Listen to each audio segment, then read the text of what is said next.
8,000पेक्षा जास्त रिक्त पद महिला आणि बाल विकास विभागामध्ये आहेत, असा आकृतीबंध सादर झालेला आहे. आणि त्यानुसार आपण पाहतो की जे येणारे ऍडव्हर्टाइजमेंट आहे त्यामध्ये सर्वाधिक जी पद आहेत, जसं की पर्यवेक्षक आहे, मुख्य सेविका आहे आणि पर्यवेक्षिका अधिकारी आहे. आता ह्या 3 पदाच्या संदर्भात बऱ्याचशा विद्यार्थ्यांना प्रचंड मोठी क्युरिओसिटी आहे की याची बेसिक पात्रता काय आहे आणि याचा अभ्यासक्रम काय आहे. दोन्ही गोष्टी तुम्हाला मी 10च मिनिटात क्लिअर करतो. फक्त लेक्चर व्यवस्थित शेवटपर्यंत बघा. अजिबात स्किप करू नका. का तर ही पद जवळ-जवळ 23 वर्षातून एवढ्या प्रचंड प्रमाणात भरली जात आहेत आणि म्हणून याला लक्ष देऊन बघायचे. आता बघूयात ह्याच्या आपण बेसिक गोष्टी आहेत त्या बघूयात.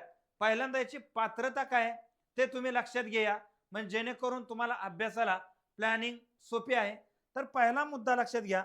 किमान शैक्षणिक पात्रता तिन्ही पदासाठी थोडक्यात आहे मान्यता प्राप्त विद्यापीठाची पदवी. आता इथं पर्यवेक्षिका या शब्दातच स्त्रीलिंगी, मुख्य सेविका यामध्ये स्त्रीलिंगी आणि पर्यवेक्षिका अधिकारी ह्यामध्ये आपण जर पाहायचं झालं तर ही प्रमुख पद जी आहेत ती हे महिलांसाठी प्राधान्य आहे. इथं काय महिलांसाठी प्राधान्य आहे आणि म्हणजेच काय महिलांसाठी प्रचंड मोठी सुवर्ण संधी देखील आहे. का तर जवळजवळ ही गट क ची पद आहे ती आजच्या डेट नुसार 75,000 रुपयेपर्यंत पगार प्राप्त करणारी पद आहे ती. म्हणजे याचं गांभीर्य जे आहे हे तुम्ही ओळखू शकता. का तर याचं प्रमोशन पण खूप चांगल्या प्रकारचं असतं.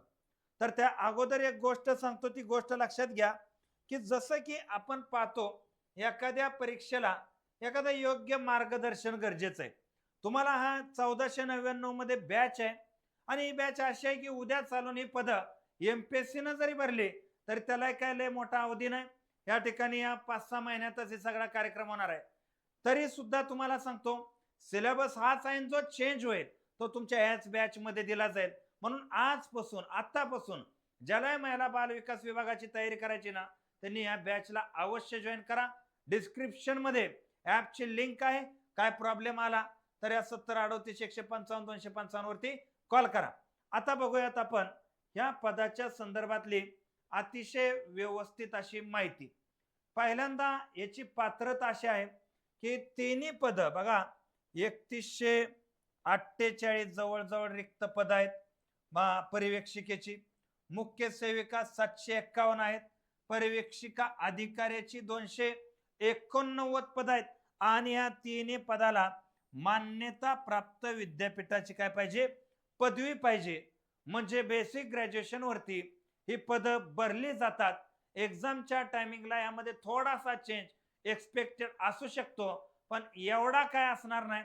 तुमची डिग्री आहे तर अवश्य आजपासून याच्या अभ्यासाला सुरुवात करा.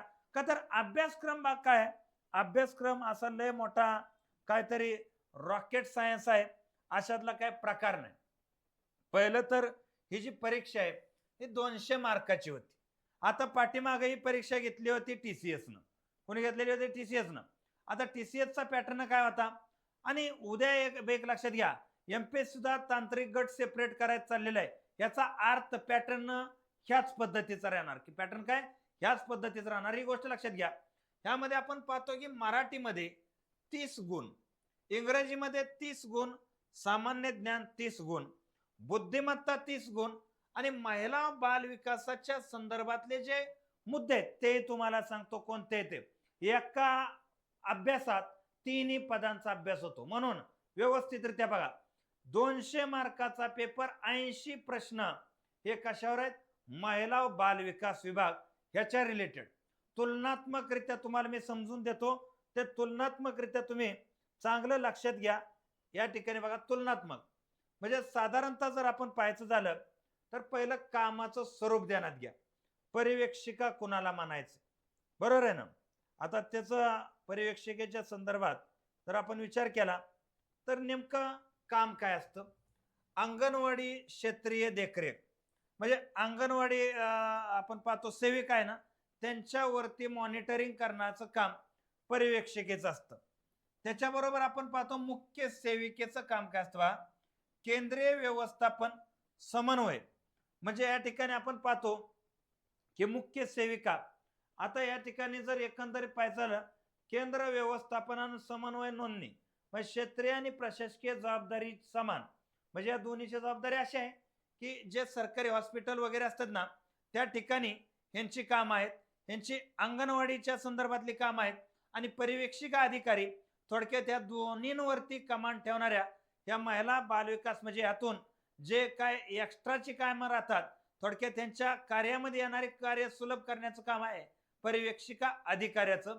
थोडक्यात हे पद या दोन्हीपेक्षा थोडस मोठं आहे. कोणतं? पर्यवेक्षिका अधिकारी. म्हणजे अशा प्रकारची काम आहे ती. आता यामध्ये जर पाहायचं झालं तर इथं काय मुद्दे आहेत ते मुद्दे लक्षात घ्या. आता एकंदरीत जो 80 मार्काचा सिलेबस आहे तो नेमका काय तो समजून घेणं फार गरजेचं आहे. आता हा जो 80 मार्काचा सिलेबस आहे ना, 200 पैकी महिला आणि बाल विकासाच्या संदर्भातला, तर यामध्ये काय राहतं बघा. तर सगळ्यात पहिल्यांदा याचा मुद्दा राहतो प्रशासन आणि योजना ज्या गव्हर्नमेंटच्या आहेत. जसं या ठिकाणी जो पूर्ण महिला बाल विकासाची रचना आहे ती तुम्हाला माहीत असावी. प्राथमिक आरोग्य केंद्राच्या वर कोणते आहे, अंगणवाडीच्या वरती कोणते आहे, महिला बाल विकासाच्या संदर्भात डिपार्टमेंटची टोटल रचना कशी आहे, बरोबर आहे ना. एकात्मिक महिला बाल विकास डिपार्टमेंटची रचना कशी आहे, पोषण अभियान कसं आहे, महिला बाल विकास कल्याणच्या योजना कोणत्या आहेत, हे अशा प्रकारचे प्रश्न विचारतात. दुसरे आरोग्य आणि पोषण जे ऍक्च्युअली फील्ड वर्क आहे, जसं की पूरक पोषण कार्यक्रम काय आहे, बाल पोषण कार्यक्रम काय आहे, कुपोषणाच्या संदर्भातल्या योजना काय आहेत, माता बाल आरोग्याच्या संदर्भातल्या योजना काय आहेत, पूर्व प्राथमिक शिक्षणाच्या मध्यान्ह आहार योजना काय आहेत, ह्या संदर्भातल्या आरोग्य आणि पोषणाच्या योजना आहेत. त्याच्याबरोबर कायदे आणि संरक्षण, जसं की बाल संरक्षण आहे, महिला संरक्षण आहे, पास्को ऍक्ट आहे, ज्युएनल जस्टिस ऍक्ट आहे, चाइल्ड मॅरेज ऍक्ट आहे, चाइल्ड लेबर ऍक्ट आहे. अशा प्रकारचे ऍक्ट जे आहेत हे ऍक्टच्या संदर्भातले या मुद्दे इथं तुम्हाला माहित असावेत. आता पुढचा जर आपण मुद्दा पाहायचा झाला तर लक्षात घ्या की इथं मराठीचं काय राहतं, मराठीच्या संदर्भात नेमके क्वेश्चन काय विचारले जातात. कॉमन सिलेबस आहे, तिन्ही पदासाठी हा कॉमन सिलेबस आहे. मराठी 30 मार्काला व्याकरण, शुद्ध लेखन, वाक्यरचना, समानार्थी विरुद्धार्थी शब्द, बरोबर आहे ना. त्याच्याबरोबर आपण पाहतो उतारा, उतार्यावरचे पण प्रश्न येतात इथं, रिकाम्या जागा, वाक्य दुरुस्ती. ऍज इट इज इंग्रजीचं काय आहे बघा, इंग्रजीचं सुद्धा ग्रामर आहे. या ठिकाणी आपण पाहतो ग्रामरचं पूर्ण जे बेसिक आहे त्याच्याबरोबर व्हॉकॅब्युलरीज आहेत, कॉम्प्रिहेन्शन आहे, फिल इन द ब्लँक्स आहे, सेंटेन्स करेक्शन आहे. मराठीच आहे असं इंग्रजीचा सेम सिलेबस आहे, वेगळा असा काय सिलेबस इथं नाही. तदनंतर पुढे जर आपण पाहायचं झालं जीएस जीकेच्या संदर्भातले क्वेश्चन राहतात बा, इतिहास, भूगोल, राज्यघटना, शासन व्यवस्था, चालू घडामोडी, शासकीय योजना, चुनू मुनू चॅटी मॅटी प्रश्न राहतात. जीएस जीकेला इथं लय मोठं काय वेगळं नाही. बुद्धिमत्तेत सुद्धा लय हार्ड बुद्धिमत्ता नसते. Series, coding, decoding, analogue, clock, calendar, logic अशा प्रकारची बुद्धिमत्ता आहे, बेसिक आहे. पण बेसिक सुद्धा समजून घ्यावं लागतं.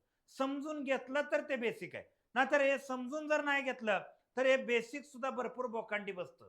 पेपरमध्ये टायमाला एक कव्हर होत नाही आणि कव्हर नाही झालं की मग परत इतक्या दिवसातनं जागा निघल्या, मग हो हो आपलं काहीच झालं नाही, बरोबर आहे ना. आयोग नालायक, क्लासवाले नालायक, शिक्षक नालायक, हे आपलं सुरू होतं. म्हणून बेसिक पासून काय गोष्टी आहेत समजून घेणं गरजेचं आहे, तर ते तुम्हाला सहज सोपं पेपरमध्ये वाटतं.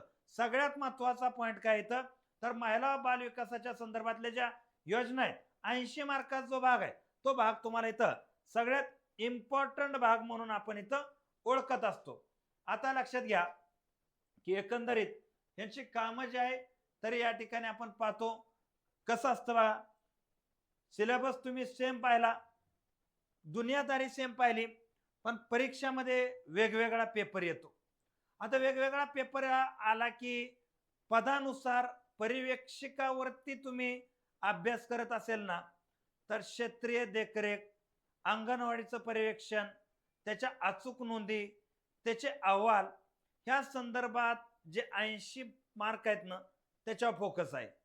मुख्य सेविकाचं जे काम आहे जसं की केंद्र व्यवस्थापन, प्रशासकीय समन्वय, पोषण कार्यक्रमाची अंमलबजावणी, हे त्या 80 मार्कामध्ये फोकस असणारे एरिया असतो. आणि पर्यवेक्षिका अधिकारी म्हटलं, बाल संरक्षण कायदे आहे, कायदेशीर बाजू आहे, समुपदेशन आहे, सामाजिक अहवाल आणि पुनर्वसन प्रक्रिया आहे, ह्याच्यावरती फोकस आहे. म्हणजे ध्यानात घ्या की एकंदरीत जर पाहायचं झालं, जरी तिन्ही पदाला सिलेबस सेम असेल, मराठीत काय चेंज नाही, इंग्रजीत नाही, जे जिकेत नाही, गणित बुद्धिमत्तेत नाही, पण जे 80 जे टेक्निकल क्वेश्चन आहेत ना, त्यामध्ये फोकस वेगवेगळे आहेत. आणि ज्यावेळेस तुम्ही बॅचमध्ये येता ना, त्यावेळेस एक गोष्ट कॉमन आहे बघा, कॉमन ग्रॅज्युएट तिन्ही परीक्षेला फॉर्म भरू शकतो. करेक्ट? मग अशा प्रकारे शिकायचं एकाच बॅचमध्ये तुम्हाला हे सगळंच क्लिअर आहे. मग पर्यवेक्षिका द्या, मुख्य सेविका द्या, नाहीतर या ठिकाणी पर्यवेक्षिका अधिकारी द्या. कुठल्याही पदाला तुम्ही फॉर्म भरा, बॅच मधून तुम्हाला ते सगळंच कव्हर केलं जाईल. तुम्ही म्हणणार बॅच बॅच बॅच बॅच काय बोलतोय, इतके वेळ झालं, आम्हाला काय ऐकायचंय ते सांग. तुम्हाला एक गोष्ट सांगतो, हे जे टेक्निकल आहे ना, हे टेक्निकल एका पुस्तकात तुम्हाला कुठंच प्राप्त होणार नाही. आणि हे सगळं विकत घ्यायला जेवढं तुम्हाला पैसे लागतात ना, त्याच्यापेक्षा कमी किमतीमध्ये ते मिळतं. म्हणून मी सांगतो, जितकं मी एखाद्या परीक्षेच्या स्ट्रॅटेजीला विषयावरती फोकस करण्यासाठी विविध लेखकांना रेफरन्स करतो, तितकंच इथं तुम्हाला मी मला रेफर करायला लावतोय. का? का तर त्याची इतकं बेस्ट तुम्हाला कुठंच दिलेलं नाही. आता याच्या व्यतिरिक्त जर आपण पाहायचं झालं, जे काय मुद्दे आहेत, ते मुद्दे तुम्हाला काय म्हणजे अडचणीचे ठरत असतील, तर त्या संदर्भात आपण परत सेपरेट लेक्चर घेऊ. अजून तुमच्या मनामध्ये काय क्वेश्चन असतील, ते क्वेश्चन मला अवश्य विचारा. त्या प्रत्येकाचं उत्तर तुम्हाला मी नक्की देईल. तर या ठिकाणी आजची माहिती तुम्हाला व्यवस्थित वाटली असावी अशी अपेक्षा व्यक्त करतो आणि इथं मी थांबतो. जय हिंद, जय महाराष्ट्र.